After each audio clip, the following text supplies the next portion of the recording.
성령이 하시는 일들이 일단 생명의 빛을 주시는 거고, 또 성령의 세례를 통해 가지고 성령의 능력을 입히우시게 만들 뿐만 아니라 또 성령이 이끌어 가지고 시험도 들게 한다. 그러면 우리가 시험을 받을 때 보편적으로 그렇게 생각을 하잖아요. 난 시험 받으면 안 되는데 뭐 이런 생각을 가질 때도 있고, 이런 시험 가운데 내가 들어가면 안 되는데 이런 생각을 할 때도 있어요. 그러나 성령께서는 예수님의 사역의 현장 속에 그 시험을 통해 가지고 예수님이 분명하게 예수님으로서 오신 사명의 그 정체성을 깨닫게 하시는 방식이었어요. 그래서 마귀가 에베소서에서는 그렇게 이야기하잖아요. 공중권세를 장하게 했다. 그리고 불순종의 아들들 가운데 역사를 한다. 그렇게 이야기를 하잖아요. 그래서 악한 영 어둠의 권세와 예수님과의 그 관계가 정립이 되지 않으면 안 되는 상황입니다. 그래서 그런 상황 속에서 예수님의 사역 현장 속에 시험받는 것은 너무 중요한 순간이었죠. 예수님의 사역의 전반적인 모든 사역의 첫 시작점을 성령의 이끄심을 받아가지고 시험을 받는, 광야로부터 대략 한 40일 동안 금식을 하며 시험을 받는 그런 기간이었습니다. 예수님의 사역의 완성도는 언제부터 시작을 했을까? 그의 완성도는 어디일까라고 봤을 때 비둘기 같은 성령의 임재하심이라고도 볼 수 있고, 근데 광야에서 40일의 그 시험의 그 단계를 통해 가지고 악한 영 어둠의 권세 모든 유혹의 그 쓴뿌리를 다 끊어내잖아요. 그래가지고 그 사역은 이미 그 순간부터서 승리의 걸음을 걷기 시작한 것이다라고 볼 수 있겠죠. 광야로부터 이끌림 받아가지고 시험을 받는 동안에 예수님은 3번의 마귀로부터 질문을 받습니다. 그 질문 받는 그 모든 순간에 예수님은 하나님의 말씀으로 또는 하나님의 입장에서 철저하게 그것을 근절해 나가는 그런 모습을 보게 됩니다. 예수님께서 하셨던 말씀 중에 이제 마태복음 10장 20절에 그런 내용이 나와요. 말하는 이가 너희가 아니라 너희 속에 말씀하시는 이 곧 너희 아버지의 성령이니라. 그러면 성령께서는 우리들의 삶의 현장 속에서도 역사를 하고 우리의 모든 상황 속에서 하나님이 기뻐하시는 일들을 감당할 수 있도록 우리의 삶 가운데 깊숙하게 역사를 하고 있다라고 하는 사실을 믿으시길 바랍니다. 또 12장 28절에 보니까 내가 하나님의 성령을 힘입어 귀신을 쫓아내는 것이면 하나님 나라가 이미 너에게 임했다. 성령께서 이 땅에 오셔가지고 하나님 나라의 존재에 대한 것을 증명하시는 사건이라고 볼 수 있겠습니다.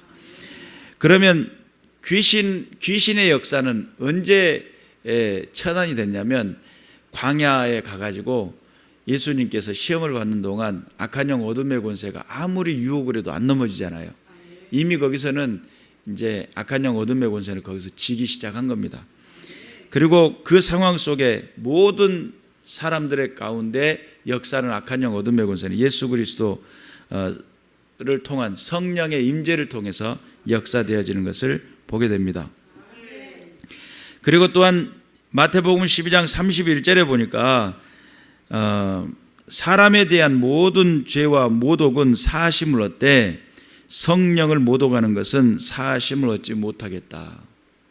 성령과 더불어서의 이 관계가 명확해지지 않으면 문제가 심각해지는 겁니다. 그리고 우리의 삶의 현장 속에 사람과의 관계 속에서 모독하는 거나 또 비방하는 거나 이런 것들은 사심의 조건이 될 수 있어요. 용서를 구하면 하나님 용서해 주십니다. 그러나 성령을 거스리는 것은 용서함을 받지 못합니다. 그래서 우리가 명확하게 성령 하나님과의 관계를 깨달으시길 바라고, 그래서 누구든지 말로 성령을 거역하면 이 세상과 오는 세상에서 사하심을 얻지 못하리라. 그래서 결국은 마태복음 28장 19절에 아버지와 아들과 성령의 이름으로 세례를 베풀라라고 할 때 성령 하나님은 모든 복음 전파하는 그 순간에 함께 하시는 그런 분이시다. 실상 우리는 성경에서 예수님께서 친히 하셨던 말씀 중에 마태복음 8장 44절에는 그러게요. 너희는 너희 아비 마귀의 욕심을 너희도 행하고자 하느니라 그래요. 그러면 우리가 마귀의 자녀였음을 예수님은 분명히 보고 계시죠. 악한 영 어둠의 권세 가운데 있었고 거짓과 살인이라는 것에서 벗어날 수 없는 존재가 저와 여러분의 모습들이었어요. 또 에베소서 2장 3절에서는 본질상 진노의 자녀였다라고 성경은 이야기를 하죠. 그래서 우리의 육체의 욕심을 따라 또한 마음에 원하는 대로 그렇게 행하던 삶의 모습이 본질상 진노의 자녀였고, 그리고 또한 불순종의 아들들 가운데 역사하는 악한 영 어둠의 권세가 역사하고 우리의 삶에 침투하고 계속적으로 넘어지게 만드는. 그런데 이제 우리가 평상시에 잘 읽지 않았던 베드로후서 2장 14절에 보니까 제가 한번 읽어드릴게요. 음심이 가득한 눈을 가지고 범죄하기를 그치지 아니하고 굳세지 못한 영혼들을 유혹하며 탐욕에 연단된 마음을 가진 자들이니 저주의 자식이라. 일단 마귀의 자녀이고 불순종의 아들들 가운데 역사하는 본질상 진노의 자녀였을 뿐만 아니라 저주의 자녀였다는 거예요. 이런 우리들의 삶의 모습을 하나님은 여전히 알고 계셨어요. 그리고 또한 그 가운데서의 음심, 범죄, 유혹에 쉽게 넘어가는 그런 존재들이었는데, 그런 존재들을 하나님께서는 구원하시기로 작정했죠. 로마서 5장 8절에 우리가 아직 죄인 되었을 때 예수 그리스도께서 우리를 위해 죽어주심으로 하나님께서 우리에 대한 자기의 사랑을 확증한 사건. 그러니까 우리는 여전히 죽을 수밖에 없는 그런 존재들, 우리가 아직 죄인이었을 때 그런 상태, 내가 어떤 가능성이 있어서 하나님 나를 구원하신 게 아니고 하나님께서 내게 가능성을 부여하신 거죠. 그리고 또한 예수 그리스도의 십자가에 죽어주심을 통해 가지고 하나님의 그 사랑을 보게 만드시고 하나님의 그 은혜 가운데의 삶의 자리로 나갈 수 있도록. 할렐루야죠. 그런 측면에서 보면 성령 하나님이 우리에게 오셔가지고 우리가 마귀의 자녀, 본질상 진노의 자녀, 저주의 자녀였던 우리의 인생을 성령께서는 우리의 삶에 찾아오셔가지고 예수 그리스도가 주가 되게 하시고 또한 하나님의 살아계신 은혜의 자리로 나가게 하신다는 사실을 믿으시길 바랍니다.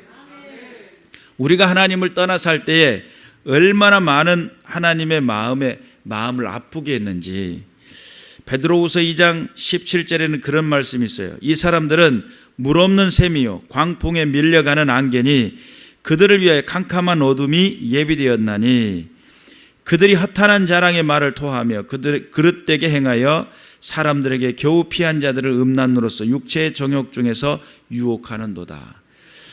그들에게 자유를 준다 하여도 자신들을 멸망의 종들이 누구든지 진 자는 이긴 자의 종이 됨이라.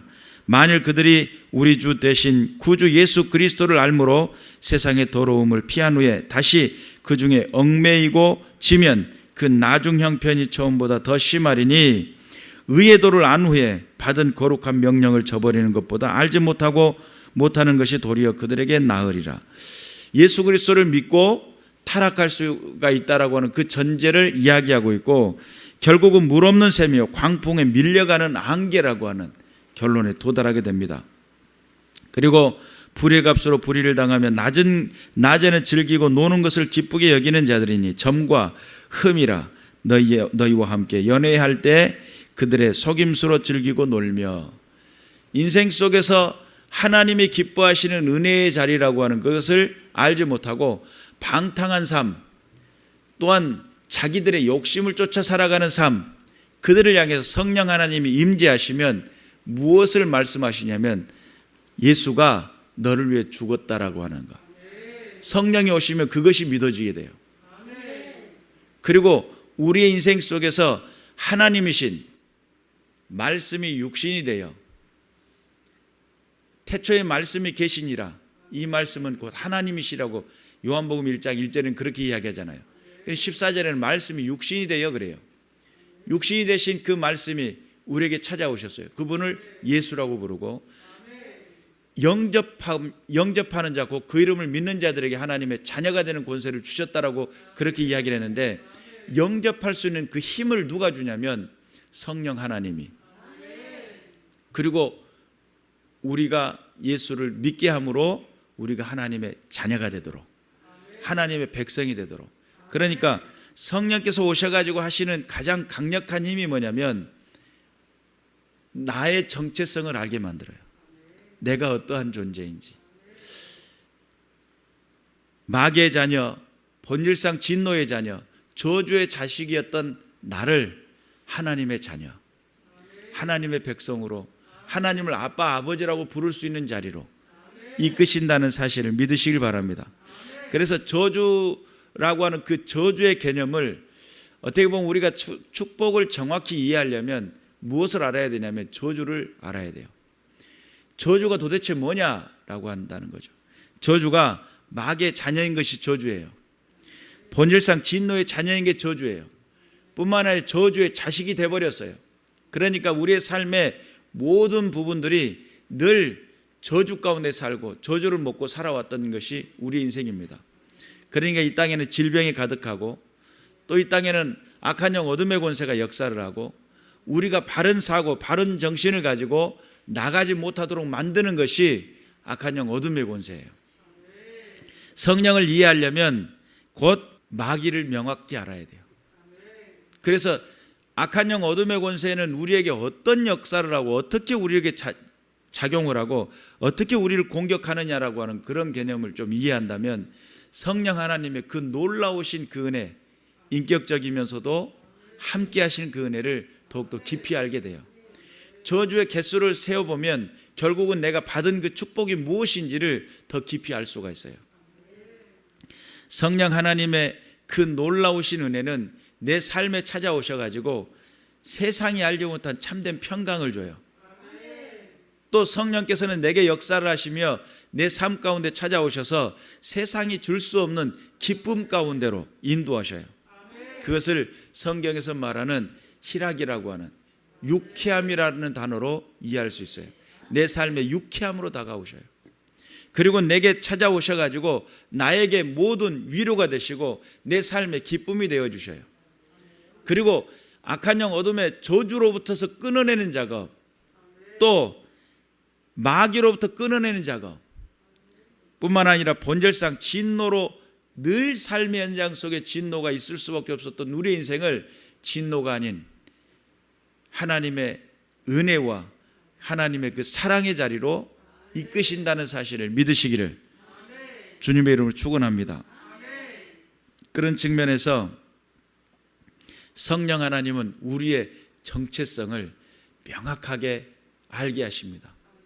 내가 어떤 존재인지. 시편 49편 20절에는 존귀하나 깨닫지 못하는 사람은 멸망하는 짐승과도 같다, 그렇게 표현합니다. 잠언 15장 33절은 여호와를 경외하는 것은 지혜의 훈계라 겸손은 존귀의 길잡이니라. 우리가 존귀해질 수 있는 것은 겸손해질 때입니다. 성령이 내게 오시면 하나님의 말씀 앞에 겸손해지게 만든다라고 하는 사실 믿으시길 바랍니다. 그래서 존귀한 자는 존귀한 일을 계획하나니 그는 항상 존귀한 일에 서리라. 이사야 32장 8절에는 그렇게 이야기합니다. 내가 존귀한 백성으로 하나님의 자녀로 부름을 받았다라고 하는 것을 인식하는 순간 그는 무엇을 계획하는 거예요? 존귀한 것을 계획하게 돼요. 그러니까 교만하고 악한 사람은 피를 흘리는데 빨리 달려가고 또한 그 교만함을 쏟아내는 일에 앞장서게 될 거예요. 그러나 그의 삶이 존귀한 사람은 늘 존귀한 것을 계획하고 존귀한 대로 나가며 존귀한 자리에 있게 된다는 거예요. 우리는 그러면 하나님께서 원하시는 그 믿음의 자리에 서는 것이 복이겠죠. 내가 어떤 자리로 부름을 받았는지를 깨닫게 만들어 주시는 분이 성령 하나님이시다. 내 인생 속에 무엇을 선택하고 어디를 나가야 될지 이런 부분까지라도 하나님의 성령은 알게 하시고 깨닫게 해주시고 분명한 것을 행하며 나갈 수 있도록. 여러분, 우리의 삶의 현장 속에 예수를 믿는다라고 하는 것은, 예수 그리스도를 믿는다라고 하는 것은 예수님이 어떤 존재냐면 말씀이 육신이 된 존재잖아요. 그러면 예수를 믿는다라고 하는 것은 그 말씀이 내 안에서 나를 주장하게 만드는 걸 말이에요. 나를 사랑하려거든 내 계명을 지켜라. 이건 예수님이 친히 하신 말씀이죠. 왜냐하면 예수님은 말씀이시기 때문에 그렇습니다. 말씀이 완성된 형상으로 보여졌습니다. 이 땅에 오셔가지고. 그래서 예수를 믿는다라고 하는 것은 말씀이 내 안에 나를 주장하게 만드는 것. 그럼 여러분의 삶의 모든 행실을 만들어가는 것은 여러분 머릿속에 들어있는 그 생각들 속에서 생각이 자꾸 반복이 되면 행동이 되고 말이 돼요. 그런데 그 행동이 반복이 되면 습관이 되고요. 그 습관이 계속적으로 유지가 되면 그 사람의 인생이 돼요. 그래서 여러분의 생각 속에 무엇을 생각하고 있느냐라고 했을 때 하나님의 말씀이 묵상이 되고 하나님의 말씀이 주목이 되고 성령께서 여러분의 삶 현장 속에 찾아오셔서 말씀이 되게끔 해주시는 분이 그분이신데, 여러분 말씀 안에 있을 때에 나의 존재에 대한 분명한 정체성을 보게 될 것이고, 말씀이 내 안에 주장할 때에 그 말씀대로 순종하고 말씀대로 살아갈 수 있는 힘을 받을 때에 내가 하나님의 자녀로서의 사명을 감당할 수 있다는 것을 명확하게 알게 되는. 그러므로 성령의 능력은 너는 누구이냐, 나는 누구이냐 라고 하는 이 개념을 명확하게 알게 하고 하나님의 자녀로서의 삶을 선택하게 하고 하나님의 백성으로서의 삶을 살아가게 만드는 그러한 능력이라고 하는 사실을 믿으시길 바랍니다. 성령이 오셔서 능력을 보여주실 때에 물을 가르고 하늘에 번개를 내리고 또한 엄청난 많은 기적을 나타내는 이것도 성령의 능력일 수 있겠지만, 진정한 능력은 여러분이 하나님의 자녀인 것을 알게 하는, 하나님의 백성으로서 삶을 선택하게 만드는, 믿으시기를 주님의 이름으로 축원합니다. 그래서 믿음이라고 하는 것이 내 안에서 성령이 주시는 선물이고 내 안에 역사하는 능력인데, 이 믿음이 내 삶에 힘이 되게 만들고 능력이 되게 만드는 것, 이건 성령의 역사하심이에요. 성령이 없으면 아무리 이론적이고 아무리 많은 지식적인 것을 가져다 줘도 안 믿어져요. 믿는다라고 하는 것은 결국은 무엇을 하게 만드냐면 행동하게 만들거든요. 저 사람이 정말 믿어? 그러면 믿는다라고 하는 것은 그 사람의 삶을 행동으로 이끌어 나가고 삶의 모든 삶이라고 하는 그 개념으로 나가게 만드는 것이 믿음이에요. 하나님 살아계심을 믿는다라고 하는 것은 그분이 내게 어떤 선물을 주시며 어떤 축복의 자리로 이끌으실 것에 대한 기대감이 있기 때문에 하나님을 살아계신 하나님이라고 믿는다라고 하는 것은 그분께 나가면, 하나님께 나가는 자는 반드시 그가 계신 것과 자기를 찾는 자들에게 상 주시는 이심을 믿어야 할지니,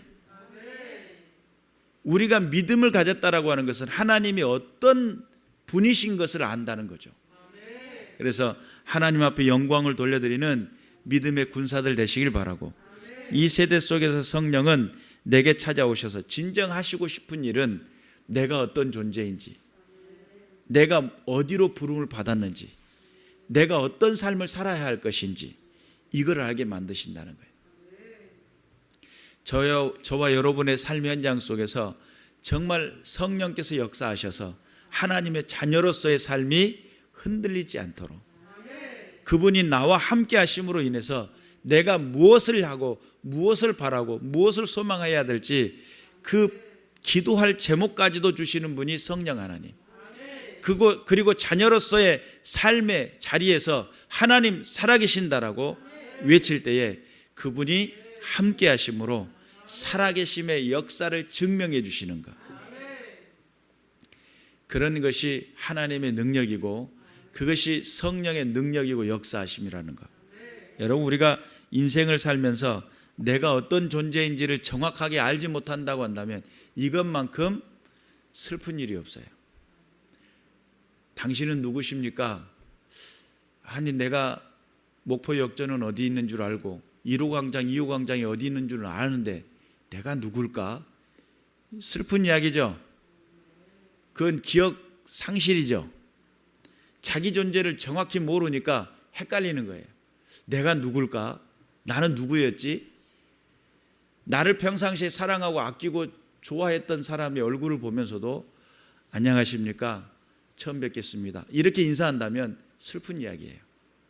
성령 하나님은 내게 찾아오셔서 하나님을 아버지라 부르게 하시고 뿐만 아니라 하나님과의 교제를 깊이 있게 만들어주시고 하나님 안의 삶을 선택하게 만들며 내가 외롭고 또 내가 긴급한 상황에 처해 있고 또는 내가 힘든 어려운 지경에 내 사정과 형편이 놓여 있을 때 성령은 뭐를 알게 만드냐면 너는 하나님의 자녀이고 내가 기도하면 하나님이 들으신단다 라고 하는 것을 알게 만들어줘요. 그러니까 기도의 자리에서 방황하지 마시기를 주님의 이름으로 축원합니다. 하나님이 나와 함께 하시고 내 삶의 자리에서 하나님과 깊이 있는 교제를 함으로 인해서 세상이 줄 수 없는 평안과 그 기쁨을 주시기를 원하고 계신다는 거예요. 대부분의 많은 사람들이 정말 가지고 있으면서도 그 가지고 있는 가치를 모를 때가 너무 많습니다. 오히려 내게 더 소중한 것일수록 안 보여요. 안 보여. 물은 안 마셔도 며칠은 살 수 있는데 공기는 몇 분은 못 견뎌요. 근데 물도 투명하잖아요. 어떻게 보면 보이고 어떻게 보면 잘 안 보일 때가 있어요. 그런데 물은 며칠은 안 마셔도 살 수 있어요. 그러나 공기는 어떻게 돼요? 못 살아요. 오히려 안 보이는 것이 더 소중할 때가 있어요. 등잔 밑이 어둡다는 이야기 있죠. 저 바깥에 있는 사람들에게 잘 보이기 위해서 화장도 하고 저 바깥에 전혀 모르는 사람들에게 잘 보이기 위해서 옷을 단장해요. 그런데 결혼하고 보니까 단장하지 않고 널브러져 있을 때가 많잖아요. 가까이 있는 사람들에게 더 소중한 사람들에게 소중한 것을 보여줘야 될 사람들이 소중한 것을 보여주지 못할 때가 많아요. 나의 깊은 것까지도 아는 그 사람들에게 더 가치 있게 보이기 위한 노력은 이뤄져 버릴 때가 많아요. 하나님이라고 하는 존재가 그분은 나를 창조하셨고 내 모든 인생 가운데 함께 하시는 그 놀라운 은혜인데 하나님과 더불어 그분은 안 보여요. 나의 생사화복을 주관하시는 분이신데 나의 직장 상사는 내게 늘 보여주고 그러니까 늘 날 쪼여오고 그러니까 거기에는 잘 보여야 돼. 하나님에게 잘 보여야 된다는 생각을 잘 못할 때가 너무 많아요. 그분은 내 생사화복을 주관하시고 내가 안고 일어섬을 알고 계시고 내 모든 인생의 주인이신데 너무 함부로 대할 때가 너무 많다는 거죠. 깨어있어서 하나님 앞에서 내가 어떤 존재인지 하나님을 내가 어떻게 섬기며 나가야 하는지 하나님과 더불어 함께하는 그 은혜 자리가 무엇을 내게 요구하고 계시는지 성령은 그것을 알게 하신다는 거예요. 그래서 성령이 내게 오시면 내가 기도하지 못할 때 말할 수 없는 탄식으로 탄식해 주시고 나를 위해서 중보하시는 분이 성령 하나님이시고 내가 어디를 향해 가야 될지 모르고 방황하고 있을 때 성령 하나님 나를 가게 할 길을 보게 하시고 인도해 주시고 성령 하나님이 내가 답답해 가지고 어찌할 바를 모르고 있을 때 내게 찾아오셔서 그것을 깨닫게 하시고 가르쳐 주시고 알게 하시는 분, 그것이 보혜사 성령 하나님이시며 나를 고와 같이 버려두지 않고 나와 늘 임마누엘이 하나님을 경험하게 만드실 분이 곧 성령 하나님. 그래서 내가 어떤 존재인지 너는 염려하지 마라. 내가 세상을 다 이겼단다. 너는 염려하지 말고 강하고 담대하라. 내가 믿음으로 걸을 때에 내가 너와 함께 하겠다. 믿음으로 걷는다는 것은 하나님이 나와 함께 한다는 믿음, 모든 위협과 모든 사망의 권세로부터 나를 지키신다는 믿음, 내 인생 속에 나와 함께 하시는 그 놀라운 능력은 나를 살게 한다는 믿음, 내가 어려운 일을 당했어도, 내가 힘든 일을 당했어도 아무것도 염려하지 말고 오직 모든 일에 기도와 간구로 너희 구할 것을 감사함으로 하나님께 아뢰면 모든 지각에 뛰어난 하나님의 평강이 그 내 마음과 생각을 지키시고 보존한다는 믿음, 기도하는 사람은 만사를 변화시킬 수 있다는 믿음, 하나님 앞에 믿음으로 나가면 하나님은 나의 보호의 울타리가 되어준다는 믿음, 그런 믿음을 주시는 분이 성령 하나님, 이기게 하시고 승리케 하시고 피할 수 없는 시험을 당함을 허락지 아니하시고 피할 수 없는 시험을 당할 때는 피할 길을 주시는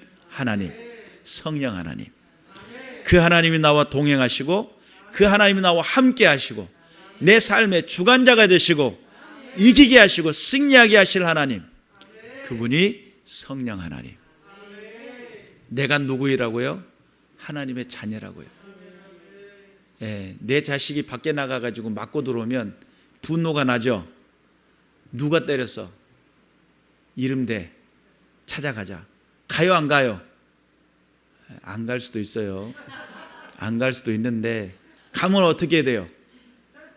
네가 내 때렸어? 눈을 크게 떠요 안 떠요? 부모는 자식의 일이라고 하면 발벗고 나섭니다. 그런데 나는 하나님의 자녀인데 하나님이 없는 삶과 같은 삶을 살아요. 세상에 치이고 질병에 치이고 악한 영 어둠의 권세에 치이고 나는 하나님과 더불어 교제하고 하나님 앞에 내 모든 문제를 아뢰면서 하나님 도움을 요청하며 인생을 살아갈 우리들의 인생이 정체성을 잃어버리고 내가 어떤 존재인지, 내가 얼마만큼 대단한 존재인지, 하나님이신 말씀이 육신에 이 땅에 오신 예수 그리스도가 나를 위해 죽어주셨으므로 내가 하나님의 자녀가 됐고 내가 세상 가운데 강하고 담대하게 인생을 살아가야 될 우리가 조그마한 문제에 가슴 조이고 어떤 상황이 벌어지면 늘 쫓기고 또 숨어 다니고 힘들어하고 고통 중에 있으며 그 가운데 회복하지 못한 그들의 인생을 바라보며 말할 수 없는 탄식을 하시며 너는 귀한 자리에 불러놨는데 꼬다른 보리자루와 같이 그런 모습으로 있느냐 이야기할 거 아니에요. 내가 너에게 허락한 그 놀라운 은혜와 능력은 세상을 이기고도 남을 수 있는 강하고도 담대한 능력인데 너는 거기서 지고 있냐? 내가 너에게 날마다 훈련시켰지 않냐? 팔굽혀펴기 10개, 잇몸 일으키기 10개 매일 꾸준히 했더니 동급 최강. 그런데 맨 맞고 들어와. 슬프지 않겠어요? 세상에서 다스릴 수 있는 힘, 정복할 수 있는 힘, 이길 수 있는 힘을 성령께서는 우리에게 부여하시는데 늘상 지고 늘상 괴롭힘 당하고 늘상 우는 소리하고 있으니까 그 징징대는 소리 좀 멈출 수 없지 않니? 좀 멈췄으면 좋겠는데 너의 그 아파하는 그 소리, 너의 그 힘들어하는 그 소리, 너의 그 슬퍼하는 그 소리, 그거 좀 멈췄으면 좋겠는데 이기라고 하고 기뻐하라고 하고 소망을 가지라고 이야기하는 그 성령의 소리를 못 듣는다고 한다면 얼마나 슬프시겠어요. 자녀가 밖에 나갔다 들어와 가지고 울고 앉아있고 징징대고 앉아있으면 관심 갖지 않겠어요? 너 왜 그러는데? 무슨 일이야? 묻지 않겠냐 이 말이에요.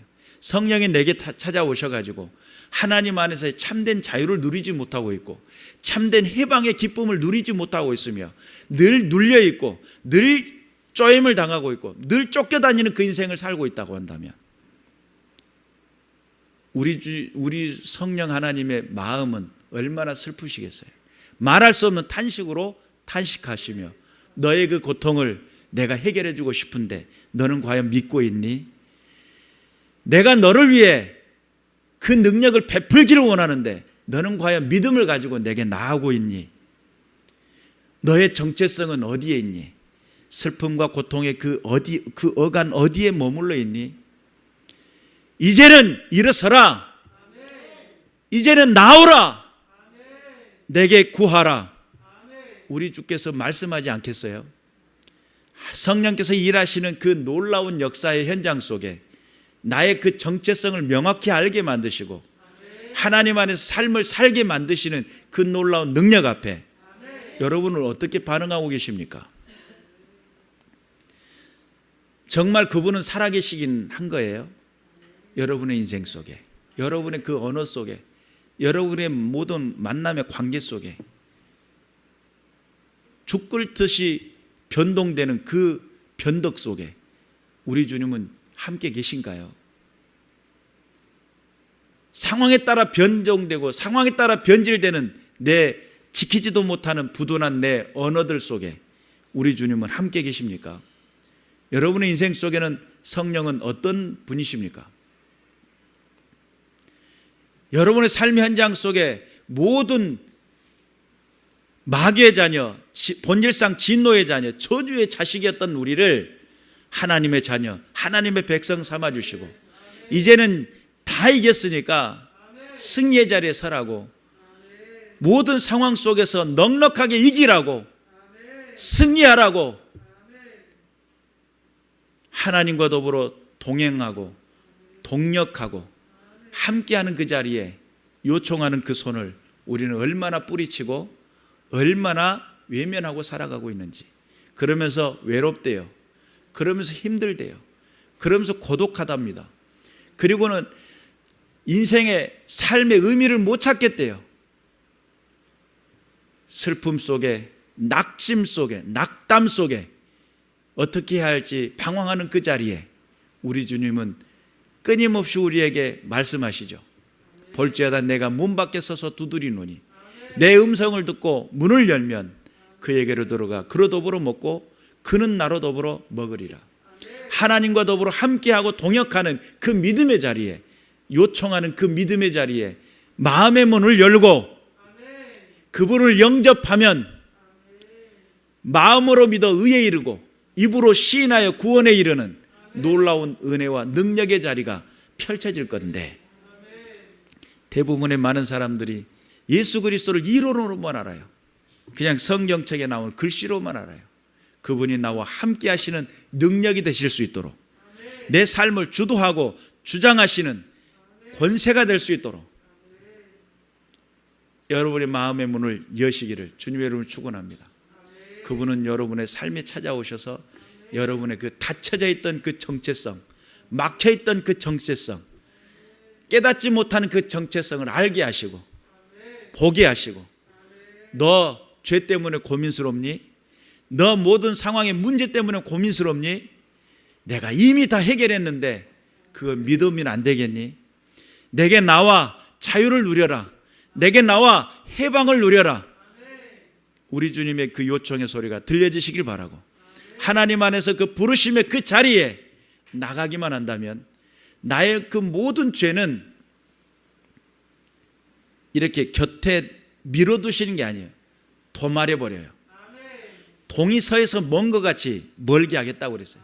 우리의 모든 죄가를, 우리 죄가 기억도 나지 않도록 해버리겠다는 거예요. 그러니까 완전히 소멸이죠. 그런데 여전히 나는 뭘 붙들고 있어요? 죄의식을 붙들고 있어요. 또 뭘 붙들고 있어요? 죄책감을 붙들고 있어요. 여전히 죄의식과 죄책감이 나를 사로잡고 내 삶의 자리를 내가 하나님의 자녀인 것을 잊어버리게 망각하게 만들어요. 하나님의 백성으로서 든든히 서고 승리해 나가는 믿음의 군사들 되시기를 주님의 이름으로 축원합니다. 기도하겠습니다.